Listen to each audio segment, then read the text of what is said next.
I want to push back on something that I think is one of the most damaging myths in North American culture inheritance.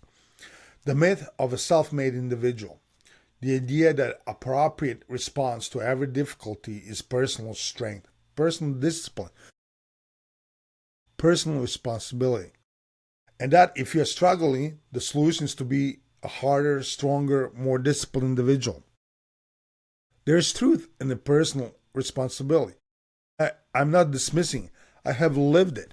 5 jobs, 15 to 20 hours a day, 18 months, $48,000 in debt. And I know what personal responsibility looks like from the inside. It is real and it is necessary, but it is not sufficient. And the generation before us knew this in a way that a hyper individualized culture has largely forgotten. When the immigrant communities arrived in North American cities with nothing and the system was actively hostile to them, they did not respond primarily with the individual heroism. They responded with collective action. They built the institution the market would not. The mutual aid societies that pooled resources so that when one family faced a crisis, the whole community absorbed the shock.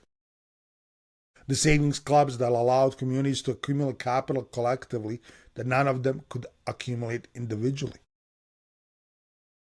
The credit unions that gave working people access to financial services on terms that served their interests rather than shareholders' quarterly return.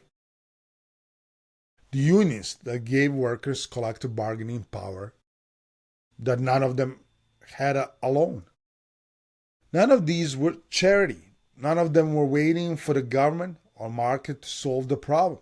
They were organized, collective, self-generated responses by people who understood something that individualism obscures, that the answer to the system designed to isolate you and extract from you is to refuse the isolation. To find the people around you who are carrying the same weight, to build something together that neither of you could build alone. Look at the communities in North America that have historically maintained economic stability and cultural resilience through the most difficult conditions. Almost universally, what distinguishes them is not that the individual members are harder workers or more disciplined savers. What distinguishes them is the density and quality of the community institutions, the churches, the cultural organizations, the mutual aid networks, the local businesses, the culture money with the community rather than extracting it out. The shared sense of obligation to the people around you that produces behavior the market never could.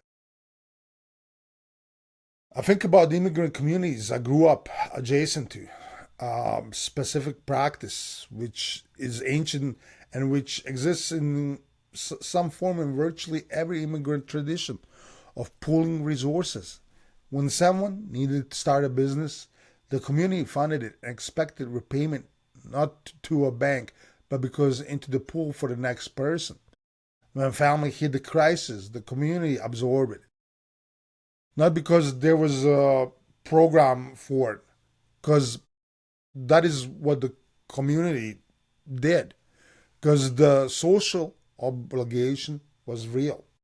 And the relationships were real, and understanding that your well-being and your neighborhood is well-being where connected was real.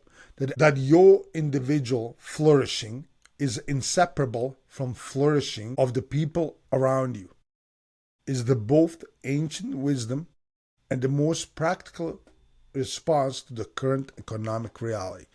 You cannot buy your way out of the broken housing market alone. You cannot lobby Congress or Parliament alone.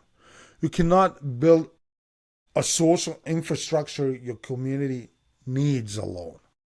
But together, organized, showing up, invested in each other, The historical record shows clearly that ordinary people have changed systems that seemed permanent and built alternatives to systems that seemed immovable. The answer was never individual, it was always community. The generation before us knew this. We have been taught to forget it. Part of reclaiming our agency is remembering.